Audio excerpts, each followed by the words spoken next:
What are our most essential needs as humans for us to continue thriving on this planet? Clean air is essential and a topic of public conversation, as is clean water. Many interest groups are in play to defend these important resources that our health depends on. Whole government agencies and policies have been put into place to ensure that we prioritize the health of them. But are we forgetting something? Are we forgetting to look beneath our feet? There is a whole world beneath them, and our lives depend on the health of that world. Sadly, we've taken it for granted, and it has lost much of its vibrant nature. But there is hope. We can heal the land beneath our feet. Regenerating soil will require us to observe how nature naturally operates and work with it rather than against it. We need to start our mission to rebuild soil health as we would with any building project by gathering supplies. The building blocks of soil consist of organic matter. In a forest, this comes in the form of fallen trees, leaves, decaying annual plants, and manure. Our goal will be to replicate this process. We can replicate a fallen tree by using wood chips from the removal of hazard trees within our communities. Leaves are abundant, and neighbors will be delighted with any opportunity to rid of them. Decaying plants will be in the form of homemade or purchased compost. Manure is abundant, but proper usage of it will go well beyond what I'm willing to talk about with this talk. We want to add all of these materials, like a nice homemade lasagna, in layers. A forest doesn't neatly lay down its ingredients, and neither should you.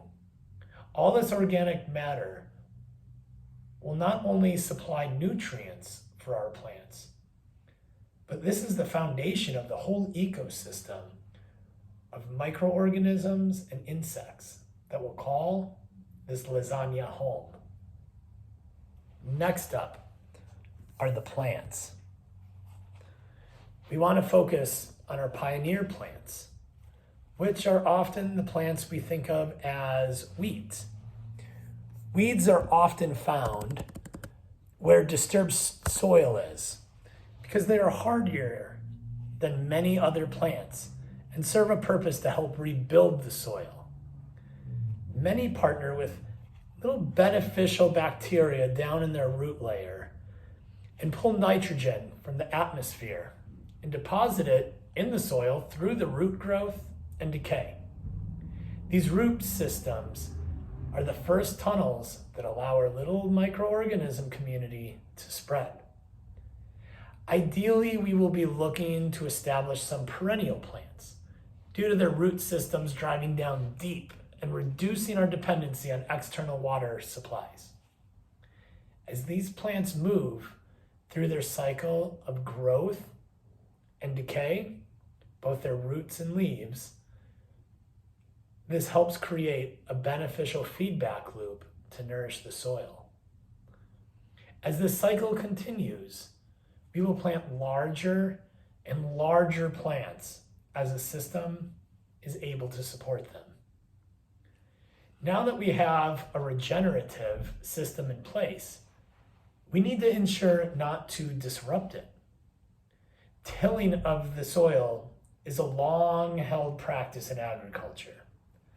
The benefits were easy to see with the increased production on lands where tilling was practiced. Although short-term benefits were seen, the long-term side effects have shown themselves in the form of dust bowls and the loss of topsoil.